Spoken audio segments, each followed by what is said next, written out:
In the late autumn of 1632, a poor farmer named Gens from the village of Enningen in Hessen, an orphan who didn't remember his parents or where he was born, set off for southern Italy to seek a better lot. His route ran through the city of Waldshut am Rhein in the eparchy of Constance. Suddenly, Gens was literally stabbed by the feeling that these places were very directly related to him. It was as if the shepherd's legs led him where he should go, which was into a grove. Entering it, Gens looked around. Not far away, a spring was coming right out of the ground. The young man approached it, bent down, and drank the water. Many years later, he told his grandchildren the story of how the water had given him back his memory, so that he recollected these places, and his father and mother, and the house in which he was born.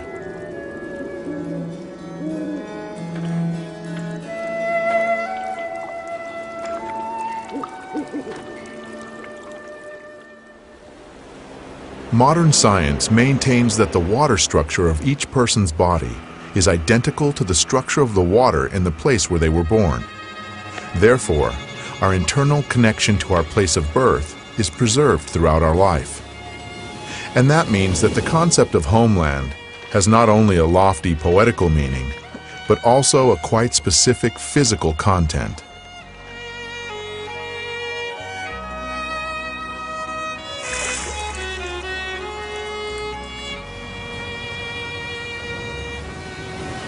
Nowhere in the world is water the same. Breaking its way to the surface through minerals and ores, water assimilates the vibrations of the soil and information about its specific biological and energetic features.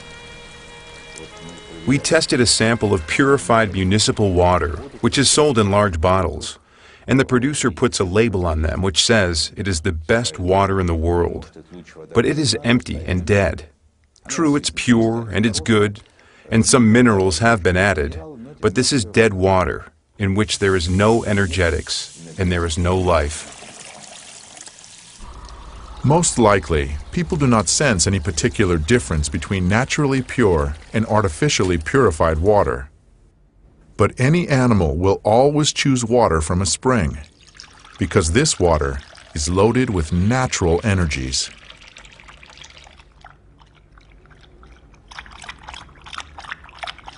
Not long ago, yet another unique property of natural water was discovered. It turns out that such natural water is flammable. The burning of natural water, the water itself burns, and the reason it burns is precisely that it is structured in a special way, natural water is. Burning, in rigorous scientific terms, is a process of oxidation in which heat and light are given off. In the case of water, it burns at the temperature of the environment, and the light emitted can be recorded using super-sensitive instruments. In burning, you have oxygen being continuously activated, and some organic matter is continuously burning. So the burning of water is a process that happens over an extended period of time, because if it were a process that happened more quickly, then it would have already burned up all the water on Earth. On June 30th, 1940, a note was tossed into the Soviet embassy in Germany. Its author requested to be contacted immediately. "If this does not happen, my work with Heydrich will go to waste," wrote Agent Willy Lechman, codenamed Breitenbach. He hastened to report on secret testing facilities and work being done on making synthetic gasoline from brown coal using water. Back in 1913, Kaiser Wilhelm had ordered Franz Fischer, a leading chemist, to make sure Germany had liquid fuel supplies. Not having its own oil could put Germany in a weak position in the impending war. By 1941, German scientists had succeeded in obtaining fuel by hydrogenating coal. This fuel, however, was 10 to 12 times more expensive than natural fuel refined from oil, and it was of such poor quality that it badly damaged the military vehicles in which it was used. After the war, these efforts to produce fuel using water were abandoned as futile.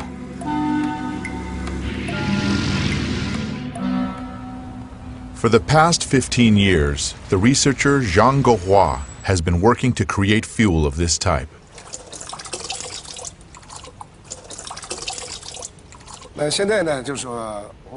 Now we shall demonstrate for everyone the process of preparing emulsified diesel fuel and show its two aspects.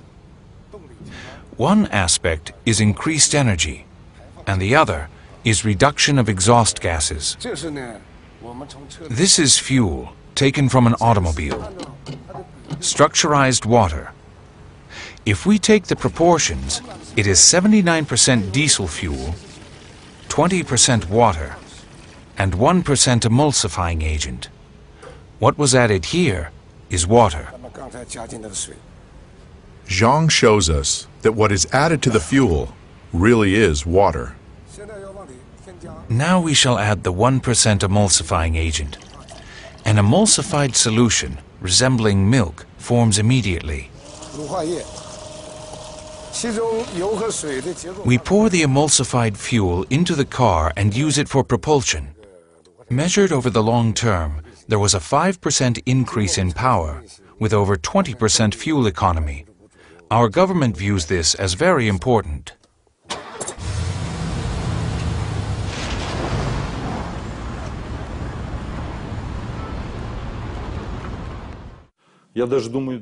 I think that not even all chemists remember this aspect. If you take gasoline and completely dry it out, it always contains some quantity of water. And if you give it a special treatment to remove all of the water from the gasoline will not burn. This was known already in the 19th century. To burn anything whatsoever, there has to be at least some quantity of water. Water has a direct effect on our brains. There is a legend among the Persian Sufis. Once upon a time, a wise man said that the day would come when all the water in the world, except for what had been specially collected, would disappear. And then different water would replace it. But anyone who drank the new water would lose his mind. Only one man took the prophecy seriously and began to store up water. But the day that had been predicted did come, and every body of water emptied out. The man who had listened to the wise man drank water from his supply. And then the bodies of water and wells filled up with water again. People thirstily drank this water, and every one of them went crazy. But the man who had listened to the wise man continued to drink water only from his own supply and kept his sanity. And he was the only sane person left among the madmen, and therefore he was called crazy. And then he poured his reserves of real water, the old water, onto the ground, and he drank the new water and lost his mind. And the madmen decided that he had become sane.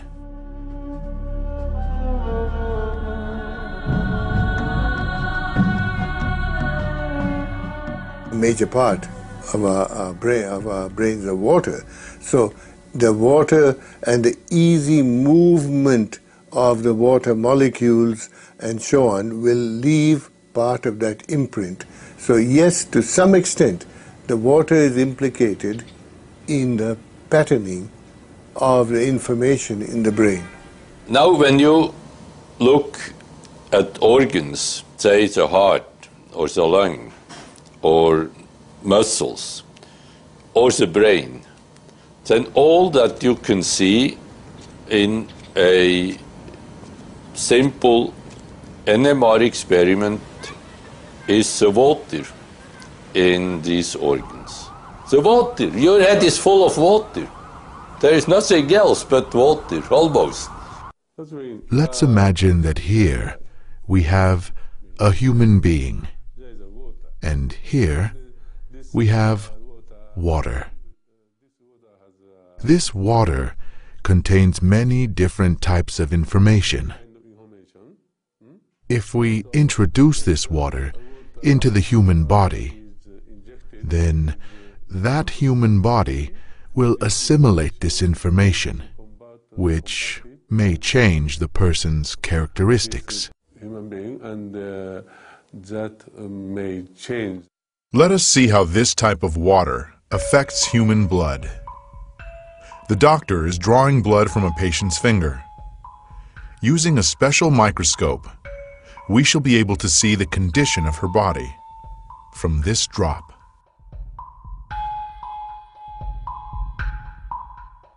These are red blood cells, and they've lost their electrical charge, so they're all stuck together in a formation called a rouleau. Here's a huge symplast. Symplasts are associated with heart disease and arthritis and lung disease and many other conditions that could be coming in the future. The doctor asks the patient to drink a small amount of structured water. After 12 minutes, the doctor again draws blood from the patient and studies it.